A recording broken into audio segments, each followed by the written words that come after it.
السلام عليكم ورحمة الله وبركاته. ازيكم حبايبي؟ عاملين ايه؟ يا رب دايما تكونوا بخير. كل سنة وانتم طيبين، عيد سعيد عليكم وعلى الأمة الإسلامية يا رب. النهاردة ان شاء الله هنبدأ شغل نواعم العيد، وهنبدأ بأول حاجة بالغريبة. الغريبة من الحاجات الناعمة جدا اللي سهلة في شغلها، مفيش فيها أي صعوبة ولا مقادير كتير، بس أهم حاجة التكنيك بتاعها. وان شاء الله هنقول كل ده في الفيديو، ويا ريت بقى لو عجبكم الفيديو ما تنسونيش باللايك وكومنت حلو منكم. هنبدأ النهاردة ان شاء الله بالغريبة زي ما حضراتكم شايفين كده، ناعمة جدا. وهنبدأ كمان بيها هنحط فيها ألوان زي ما حضراتكم شايفينها كده، مغرية جدا وطعمها تحفة، وكمان أطفالنا هتحبها كتير. بصوا دايبة دوب. يلا نسمي الله ونشوف هنعمل ايه. اول حاجة هنستخدم نص كيلو من الدقيق او 500 جرام من الدقيق.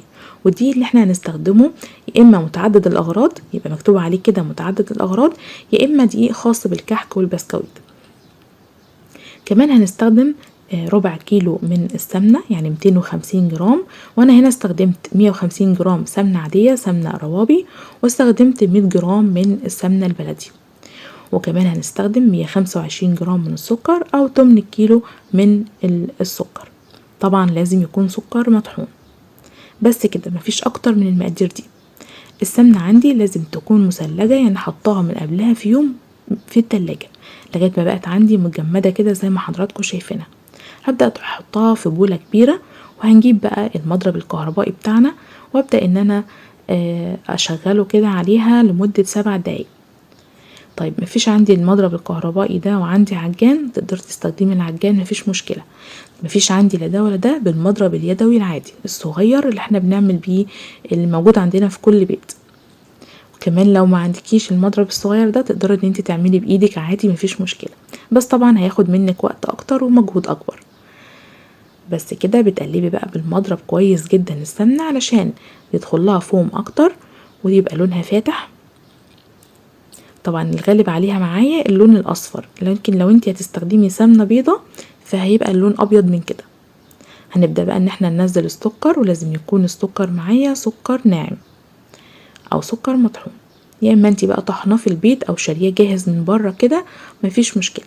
هنحطه بقى في المصفى، وابدا ان انا اصفيه بالراحه كده زي ما حضراتكم شايفينه، او انخله لو عندي منخل.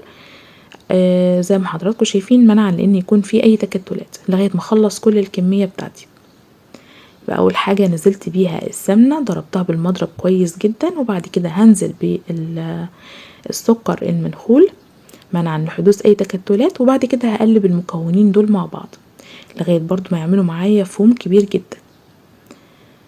بس كده، مفيش اكتر من المقادير دي للغريبة.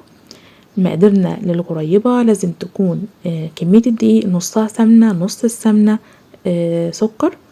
دي مقادير الغريبة المظبوطة اللي هتطلع معاكي تحفة بجد. يعني لو هتعملي كمية كيلو، مثلا كيلو دقيق، هتعملي عليه نص سمنة، هتعملي عليه ربع سكر. هنحاول كده بقى نقلب السكر مع السمنة وننزل كل الجوانب علشان كله يبقى زي بعضه ولون واحد، وكمان الفوم واحد. كده انا بدخل اكبر كمية هواء للغريبة بتاعتنا، وكمان زي ما حضراتكم شايفين كده اللون فتح جدا، بقى شبه بالظبط لما بنعمل الكريم شانتيه بالفوم باللون. بصوا تحفة بجد، متماسك زي ما حضراتكم شايفين برضو كده حوالي 7 دقايق. وهبدأ ان انا انزل بالدقيق. الدقيق هحط عليه ذرة ملح، حابة برضو ان انت تضيفي فانيليا في الفترة دي برضو كنكهة بس مش اكتر، لكن احنا مش بنستخدم بيض ولا حاجة. هنبدأ بقى ان احنا ننزل الدقيق كده كل الكمية على بعضها، نص كيلو. والنص كيلو هتعملك كمية حلوة في النهاية. وهتقلبي بقى كده المكونات مع بعضها، مفيش داعي للعجن خالص لان العجن هيخليها تنشف منك وتشقق. يبقى انت هتعملي ايه؟ بصوابعك كده بحركة دائرية بتلفي العجين، بتلفي الدقيق بالسكر والسمنة، علشان بس الدقيق ياخد او يتشرب السمنة كلها. بالراحة كده خالص لغاية ما تخلصي كمية الدقيق اللي عندك، ما يبقاش فيه اي ابيض خالص. بس كده. وهتحسوا بقى ان البولة لما توصلوا لدرجة النعومة الجامدة بتاعة الغريبة، هتحسوا ان البولة نضفت معاكم. بصوا بقت ناعمة خالص اهو، مفيش اي اثر للدقيق، مظبوطة، قوامها مظبوط 100%. علشان تختبريها لازم تغسلي ايدك وتاخدي قطعة من العجينة كده وتلفيها على ايدك الاتنين، وهتشوفوها بقى مع بعض دلوقتي. لو شققت يبقى لسه محتاجة ان انت تعجني شوية. بصوا غرست صابع فيها كده ناعمة جدا زي الفل، هي كده جاهزة معايا. هبدأ بقى ان انا الاول اقسمها، اخد منها اجزاء علشان احط فيها الالوان بتاعتنا. مش عايزة تحطي الالوان هتحطي الكمية بتاعتك دي في التلاجة، هتغطيها طبعا بكيس كده من اكياس التلاجة وتحطيها لمدة نص ساعة، وبعد كده تطلعيها تستخدميها على طول. دلوقتي بقى انا هاخد اجزاء كده علشان الونها، والجزء الابيض ده هحطه في التلاجة يرتاح على بال ما اخلص الالوان. هستخدم دلوقتي اللون البينك، هحط منه كده نقطتين 3، وهحط كمان اخضر وكمان ازرق، وهتقلبي بقى اللون مع قطعة العجينة اللي انت عاملاها تقليبة سريعة كده. طبعا مش بتعجني خالص، خلي بالك من دي، انت ما تعجنيهاش خالص لان عجينك فيها هيخليها تشقق وتنشف منك في الفرن. احنا دلوقتي بنمزج بس اللون بالعجينة لغاية ما يوصل معاكي اللون ده. حابة ان انت تزودي بقى اللون عن كده تقدري ان انت تزودي قطرات من الالوان الجل. وادي اللون الاخضر وكمان اللون الازرق معانا تحفة جدا. عندك الوان اكتر من كده وحابة تبدعي بقى وتلوني براحتك انت خالص. الالوان دي الالوان الجل اللي احنا بنستخدمها للكريمة. دلوقتي ده الجزء الابيض انا طلعته من التلاجة علشان نستخدمه، وحطيت الالوان في التلاجة. جبت بقى صينية مش مدهونة اي مواد دهنية خالص، وهجيب بقى قطعة كده من العجينة والفها في ايدي. طبعا القطعة تبقى موحدة، يا اما لو عندك ميزان توزني القطعة بتاعتك. هتنعميها كده وهتبدأ ان انت بقى تستخدمي فول سوداني، مكسرات، بندق، لوز، عين جمل، اللي يرجع لك انت واللي يريحك وحسب امكانياتك في البيت. تقدري برضو تسيبيها خالص، مفيش مشكلة ان انت لو ما عندكيش اي نوع من المكسرات ان انت تحطي، مفيش مشكلة خالص، تقدري تسيبيها سادة. اهم حاجة التنعيمة اللي احنا بننعمها بايدينا دي علشان العجينة تكون معاكي ناعمة جدا ومظبوطة. لو حطيتي بقى المكسرات لازم تغرزيها كده كويس جدا علشان ما تطلعش اثناء التسوية. بس كده، بصوا مفيش اسهل من كده. اهم حاجة ان احنا ننعمها كده ونحط المكسرات نغرزها بس كده. البندق هنا انا استخدمته انصاف، يعني هو عندي سليم وكسرته لنصين. كذلك اللوز حابة ان انت تستخدميه صحيح يعني سليم زي ما هو، برضو ده يرجع لك انت، بس انا حبيت كده علشان يكسر بس الالوان يبقى شكله حلو كده. كمان هستخدم معاكم اللولي ده، بنجيبه من محل مستلزمات الحلويات، بيبقى مخصص كده لتزيين الغريبة. كمان تقدري تستخدمي قرنفل حسب ما عندك وحسب ما انت عايزة تقدري تحطي. كده خلصت بقى الصينية اللي خصصتها للمكسرات. عملت بقى صينية تانية دلوقتي وهحط فيها اللولي. هتحطي بقى 1 2 3 4، ده يرجعلك انت.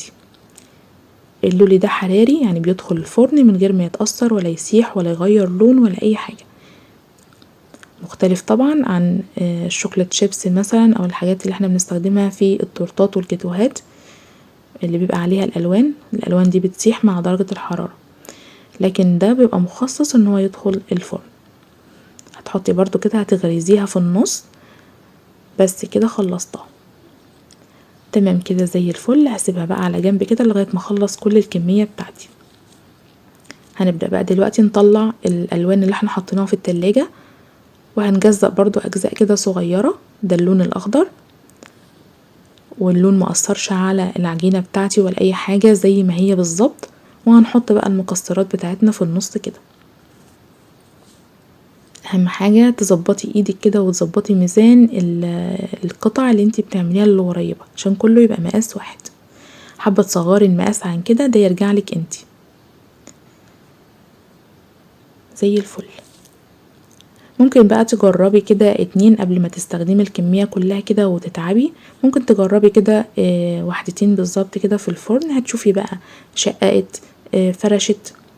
لو فرشت يبقى كده نسبة السمنة معاكي كانت كتير في العجينة، تقدري بقى تزودي دقيق يعني في الكمية اللي بره لسه معاكي بره الفرن اللي لسه ما استخدمتهاش، تحط عليها 2 معلقة دقيق وتلفيهم تاني فيها.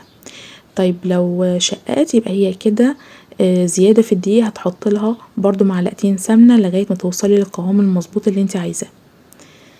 تمام كده. لكن لو بجد مشيتي على المقادير اللي احنا عملناها النهاردة مع بعض هتكون معاكي مظبوطة جدا بإذن الله، لا هتشقق ولا هتفرش معاكي. ودي بقى الألوان اهو زي ما حضراتكم شايفين. تقدري كمان لو انت عايزاها تكون بالشوكولاتة تحطي معلقة كاكاو خام.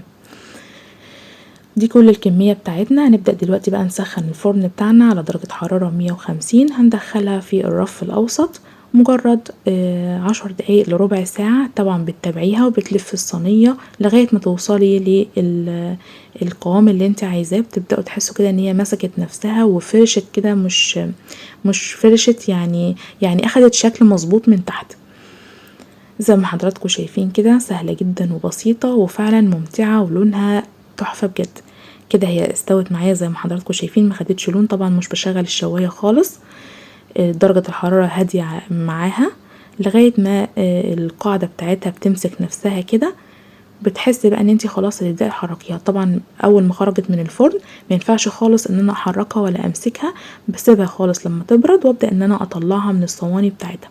ولما تبرد خالص واتمكن ان خلاص مفيش درجة حرارة، ابدأ بقى اجيب العلبة بتاعتي واغلفها واحط بين كل طبقة وطبقة كيس من اكياس السندوتشات. بصوا بقى اللون من تحت، يا اما كده يا اما تخليه اشقر شوية عن كده. بس كده دي الغريبة بتاعتنا ودي الكمية بتاعتنا. تحفة جدا والوانها بجد خطيرة وطعمها مميز جدا. ان شاء الله تعجبكم وان شاء الله الفيديو يكون حلو. شكرا ليكم وشكرا لدعمكم ليا ودايما يا رب بالتوفيق. والسلام عليكم ورحمة الله وبركاته.